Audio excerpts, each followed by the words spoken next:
শীতকালে আমার ছাদ বাগানে কিন্তু নতুন আরেকটা রূপ পেয়েছে। আর মায়ের হাতের পালা মুরগিটা রান্না করলাম।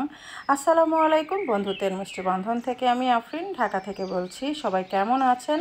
আশা করছি দেশ ও দেশের বাহিরে যে যেখান থেকে বসে আমার আজকের ভিডিওটা দেখছেন সবাই সুস্থ আছেন, ভালো আছেন। আমরাও আলহামদুলিল্লাহ ভালো আছি। প্রতিদিনের মতো আরেকটি ডেইলি ব্লগ নিয়ে হাজির হয়ে গেলাম।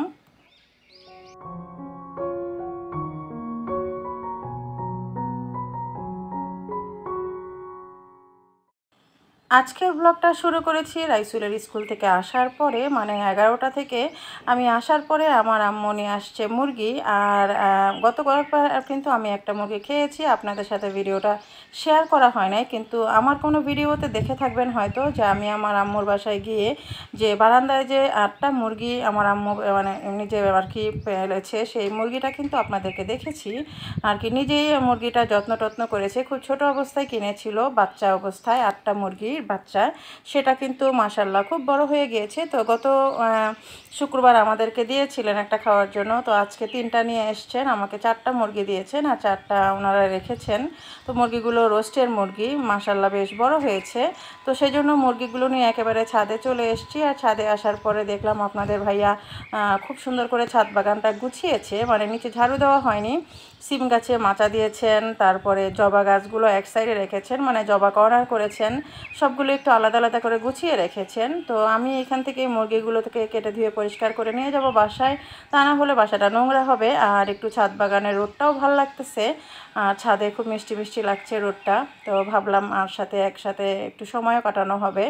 এদিক থেকে কিন্তু আমার কিছু সিম হয়েছে, আবার একবারে শুকিয়েও গিয়েছে। আর নতুন গাছে ফুল এসছে, ছোট ছোট সিমও হয়েছে। সিম গাছটা আমার 2 জায়গায় হয়েছে।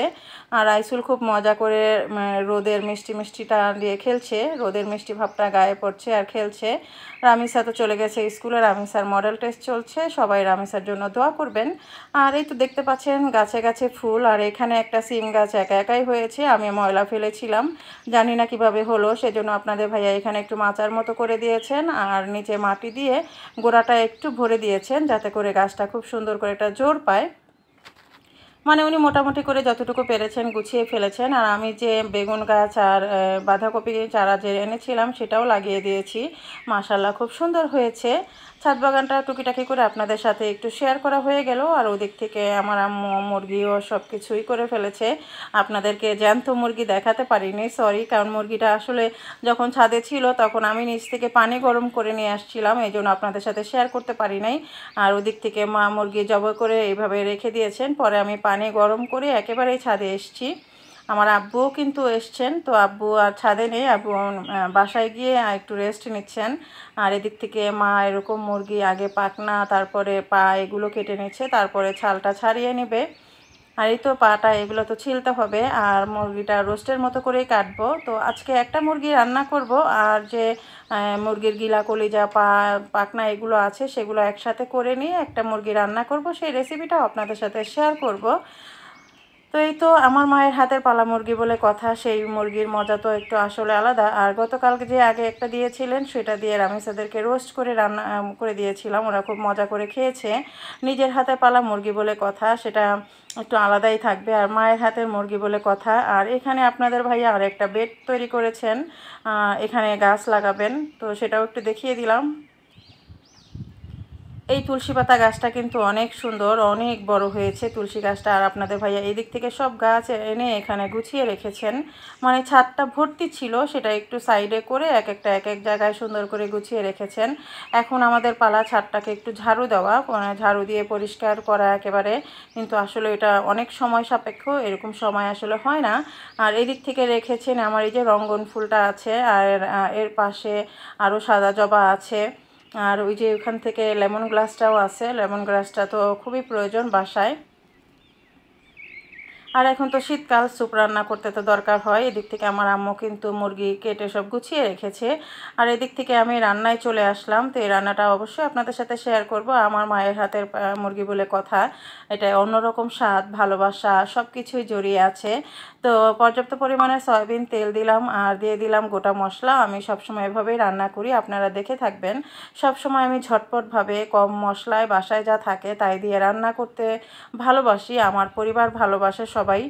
আর সব এই তো পেঁয়াজটাকে একটু বাদামি করে ভাজার পরে স্বাদ মতো লবণ দিলাম। আর এখানে লাল মরিচের গুঁড়াটা আগে দিলে হয় কি খুব সুন্দর একটা কালার আসে তরকারিতে, এটা আগে দিবেন আপনারা। তারপরে এক এক করে আমি একটু ধনিয়া গুঁড়া দিয়ে দিলাম 2 টেবিল চামচ পরিমাণ, আর হলুদের গুঁড়াও দিলাম 2 টেবিল চামচ পরিমাণ। যেহেতু মুরগিটা একটা হলে কি হবে কিন্তু চামড়া পাখনা গিলা কলিজা সব কিছু নিয়ে কিন্তু অনেক পরিমাণ হয়েছে। এখান থেকে জিরা গুঁড়াও দিয়ে দিলাম 2 টেবিল চামচ পরিমাণ, আদা বাটা দিয়ে দিলাম, রসুন বাটা দিয়ে দিলাম। আদা বাটা 2 টেবিল চামচ পরিমাণ দিয়েছি, রসুন বাটা আমি এখানে দিয়েছি 3 থেকে 4 টেবিল চামচ পরিমাণ। কারণ ব্রয়লার মুরগি বা মানে এই জাতীয় মুরগিতে একটু মশলাটা বেশি দিলে, বিশেষ করে রসুন বাটাটা বেশি দিলে একটু টেস্টটা হয় খেতে। এই তো ভালো করে কষিয়ে নিচ্ছি যতক্ষণ না তেলটা উপরে ভেসে উঠছে, কারণ মশলাটা যত সুন্দর কষানো হবে রান্নাটা তত সুন্দর টেস্টি হবে। তো দেখতে পাচ্ছেন আমি কিন্তু সবগুলো কেটে ধুয়ে পরিষ্কার করে বেছে একেবারে, আর অনেকগুলো কিন্তু হয়েছে, কারণ মুরগি একটা হলে কি হবে আমি ঠ্যাং পাখনা এগুলো তো আমি নিয়েছি 3টা মুরগিরই, তো একটু তো বেশি হবেই। তো এগুলো আবার আমিষার আসলে অনেক পছন্দ। অনেকেই হয়তো বলবেন নাক ছিটকাবেন যে এগুলো আপনারা খান না, সেটা আপনাদের রুচির ব্যাপার। সবাইকেই যে সব জিনিস খেতে হবে তার তো কোনো মানে নেই, এক একজনের রুচি এক এক রকম হয়। তো এগুলোর আমিষার অনেক পছন্দ, গিলা কলিজা পাখনা এগুলো খুব পছন্দ করে আমার মেয়েটা। আমার ছেলেটা কিন্তু আবার এগুলো কিছু খায় না, ও শুধু চিকেনটাই খাবে আর আলুটা দিয়ে খাবে। তো যেহেতু আমার মেয়েটা পছন্দ করে, যেরকম ভুঁড়ি পছন্দ করে, আমি কিন্তু শত কষ্ট হলেও আমার মেয়েকে ভুঁড়িটা বেছে কেটে সুন্দর করে রান্না করে দেই, ও খুব তৃপ্তি করে খায়। কারণ এমনিতেই রামিসা কিন্তু খুবই অল্প ভাত খায়। আপনাদেরকে একদিন আমি শেয়ার করব যে রামিসা আসলে কতটুকু করে ভাত খায়। তো ওই খাবারটা যদি একটু তৃপ্তি করে খায় তো আমার কিন্তু মা হিসাবে অনেক ভালো লাগে।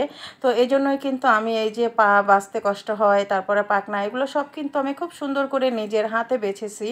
আর ও খুব পছন্দ করে। যখন এসে দেখবে, স্কুল থেকে এসে দেখবে যে আমি এগুলো রান্না করেছি, দেখবো আমি মাংসটা না নিয়ে কিন্তু এই যে হাড় যেগুলো আছে পাখনা গিলা কলিজা এগুলোই কিন্তু তুলে তুলে নিয়ে ভাত খাবে। ও খুব অল্প কটা ভাত খায়, একেবারে বাচ্চাদের মতো, কিন্তু তৃপ্তি সহকারে খায়, সেজন্য আমার বাসায় এগুলো চলে। আর যারা আপনারা খান না প্লিজ আপনারা ইগনোর করবেন, বাজে কমেন্টস করবেন না, এটা আপনাদের রুচির ব্যাপার। যার সবার রুচি তো আর একরকম হয় না, তাই না? আর আমার মায়ের হাতের পালা মুরগি বলে কথায়। তো আশা করছি আজকে ব্লগটা ভালো লাগলো। আল্লাহ হাফেজ।